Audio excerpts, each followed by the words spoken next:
Make game day yours.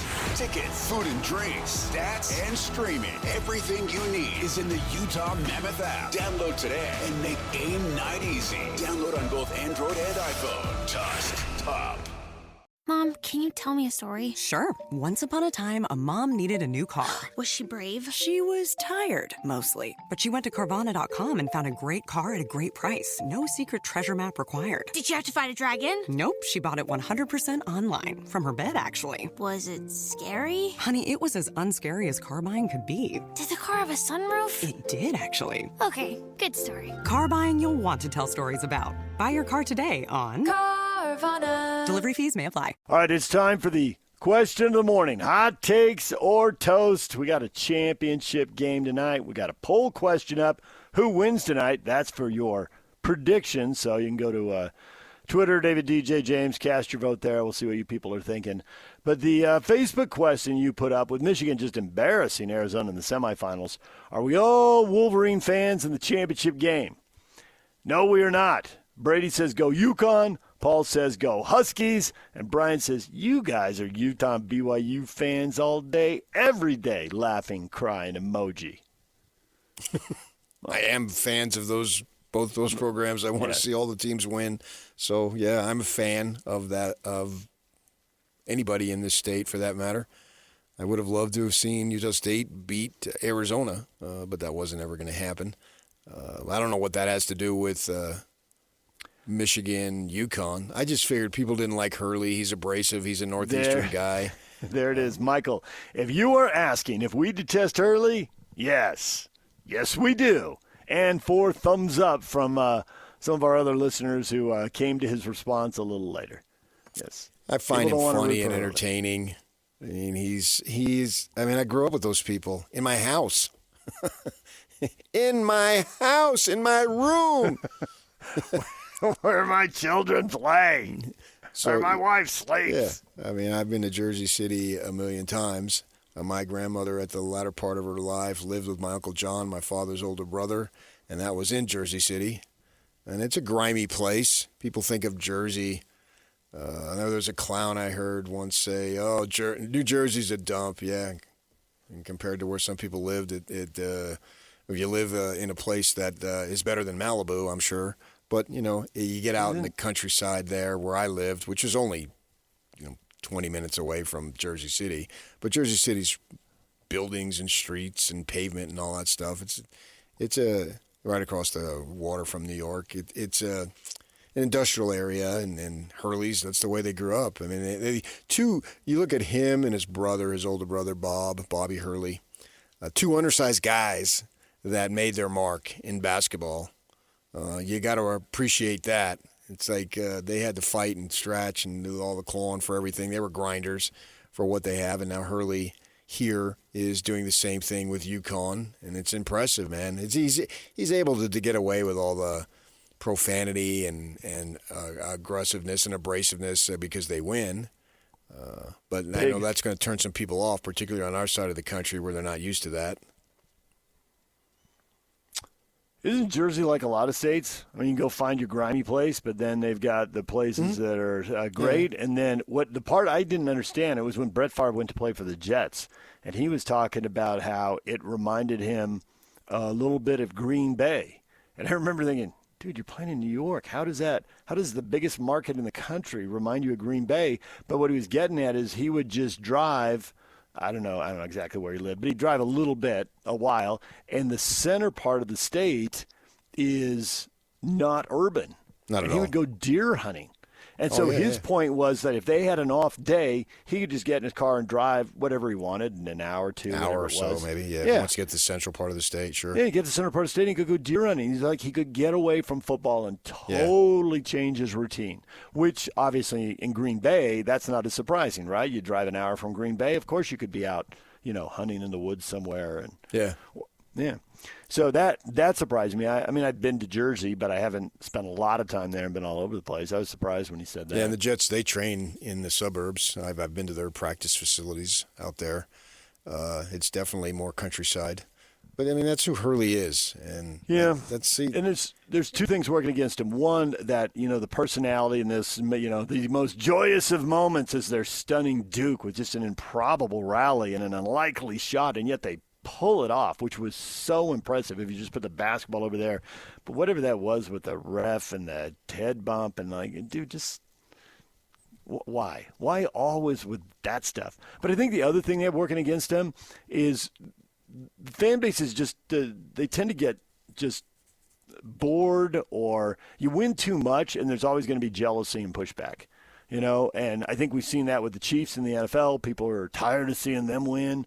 The first time you win, it's kind of cute. The second time, we like to talk about, can there be a dynasty? And by the time there definitely is a dynasty, people hate the Patriots. They hate the Chiefs. They don't like UConn. It just seems the way of the sports world. That's hard for me to grasp because there's nobody in the sports world that I hate. Yeah, I get it. I get it. It's just sports. It's not worth my time to hate. I just don't. I've got a lot of other stuff that I can find if I want to hate. So I don't know that anything's working against him. I think that's who he is, and everybody knows it. So if you don't like it, that's sort of on you, not him, because he's not changing, man. He's clearly not changing. And this is the way he's going to be, and they win, and everybody likes to win. And that stuff, I sent you that thing that the ESPN guy wrote about him being an NC North Carolina candidate, and then they're saying his style flies in the Northeast because that's the way it is in the Northeast. And maybe is he going to fly at North Carolina? Yeah, I mean, abrasiveness is the way of the world. I took my wife back there. She's been back there 25 times now. And in the beginning, it was just it was such an eye-opener. And we had Riley Jensen in a couple weeks ago, and his wife is from that area, and she's half Italian like I am. And he was saying, that's just the way it is, the people in the Northeast, blah, blah, blah, blah, blah, blah, blah, blah, abrasive, yada, yada, yada. And so during a commercial break, all of a sudden he starts busting up. Well, because he gets a text from my wife that says, I feel your pain. Mom, can you tell me a story? Sure. Once upon a time, a mom needed a new car. Was she brave? She was tired, mostly. But she went to Carvana.com and found a great car at a great price. No secret treasure map required. Did you have to fight a dragon? Nope. She bought it 100% online. From her bed, actually. Was it scary? Honey, it was as unscary as car buying could be. Did the car have a sunroof? It did, actually. Okay, good story. Car buying you'll want to tell stories about. Buy your car today on Carvana. Delivery fees may apply. I would just like to see there ought to be some kind of I don't know how you would define it. Philadelphia fans are famous for booing Santa Claus and booing Mike Schmidt, right? Those are two legendary moments. Philly, what an angry city. New York, obviously, tough on. I couldn't even list all the players where the fans have been tough on them. And yet Boston's got quite the rep. So of the three, where are people the most likely to be cranky the quickest? Yeah, I think the New York, New Jersey area. You get over to Connecticut, and because it's a tri-state, I mean, that's just extreme affluence. Right. When you go across the board. I mean, the richest of the rich. Keith the richest Richards, zip codes in the country, Richards lives there. Yeah, the richest county in the country. Yeah. So over here, it's more blue collar.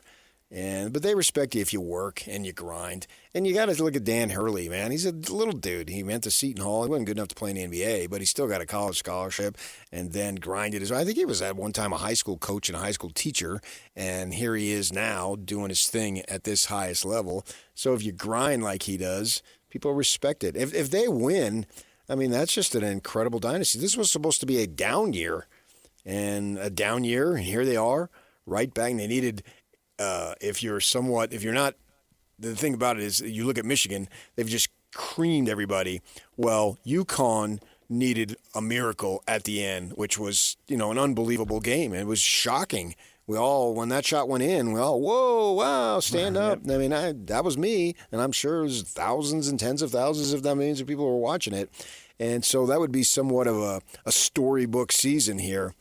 I kind of want to see Michigan, even though Hurley's a Jersey guy, and so am because it just brings to the forefront that you buy a team. That's what we have now. But buying a team doesn't matter, doesn't equal success guaranteed. I mean, Mark Pope is going through this. We know that Kevin Young is going through it. Just because you buy a team doesn't mean you're going to get there. But do you have to buy a team? Can you develop? Are those days gone? That's what's a fascinating element going into with Michigan, because go look at where they were just a couple years ago before this May got there. They were awful, and now here they are so quickly. There's no big struggle like you have to go into pros. The Jazz are coming out. There's 3 more games. They got 1 more week left in their 4-year rebuild, and then we'll see how it goes. And there's no such thing as a 4-year rebuild in college anymore. And so if Michigan wins it, does that really highlight, because of the fact they've got all these transfers, does that mean that this is the way to go? Can you have a program in which you develop guys, or do you have to just go out and make it a 1-year transactional thing? And that's what I'm curious to see. And even if they don't win, maybe that's already been decided, as that's the way of the world now, and the transfer portal is going to be where you're at. They had this big discussion with Calipari and who was it, Jay Billis, and Billis is always on the player side and all that, and that's great for him if that's what he wants to say. I mean, you want both sides of the argument so you can make a better informed decision. So I may not agree with everything Billis says, but I appreciate him willing to say it. And then you had over here Calipari talking about it, and they put a clip on social media. It was like 8 minutes. I listened to the whole thing. And Calipari joking, the college basketball is going to be the guy with 2 kids on his second wife. We used to think that was just BYU. Of course, when the second wife, that took on a different meaning, but we won't go down that road. Here, he's laughing about it, and he's right eyeball deep in it. Do you have to go this way? If you don't go this way, you're going to lose, not be good enough. And it's the way of the world, and see how it develops here. Big stories that go beyond the game in the future of the sport. It was just 3 years ago, and we had Florida Atlantic in a Final Four and San Diego State in a title game. But now, do you have to be a big dog? Well, I don't think you have to necessarily be a big dog, but you have to have the money, and you have to spend the money the right way. No, the big dogs have the money largely. I guess the one thing that is inside this title game is if you are an elite basketball school and you put little resources in football or none, UConn puts a little, right? And they have a football team, but they're not competing at the highest level with it. Is that the way to go? A Gonzaga that doesn't play football at all. Are those schools going to have an edge? When we look back and we've had, 5 or 10 or 15 years of this system, and who knows, even that may change. We'll see how it plays out. But the San Diego States and the Florida Atlantics don't have the big money. They're not a big dog. They don't have the big money. They don't have the massive tradition. And I just wonder if the pool gets a lot smaller here. Yeah, but you have to have money. You do. You got to have the cash, and maybe you don't have to have the history, right? If you've got the newly minted millionaire who comes in and decides, I'm pouring cash into this program. It seems like 20 million is the number now. Whatever the going rate is going forward, it'll probably go to 30 or 40 million here. But whatever it is, if someone writes those checks, maybe you could be Florida Atlantic and be back, but you're not back unless you've got the billionaires pumping money into your program. I think what would hurt them is the multiple transfers, that you only get one. Because other schools, Kentucky's always going to have more money than San Diego State. That's never going to change. Right. But that doesn't mean they're going to be better, because if their money isn't spent, Pope threw a bunch of money at a kid, big center, who was at Arizona State last year. Mm-hmm. And the kid barely played at Arizona State, but he's always been high on the draft boards. You throw a lot of money at him, and he barely played at Kentucky. So you wasted that money.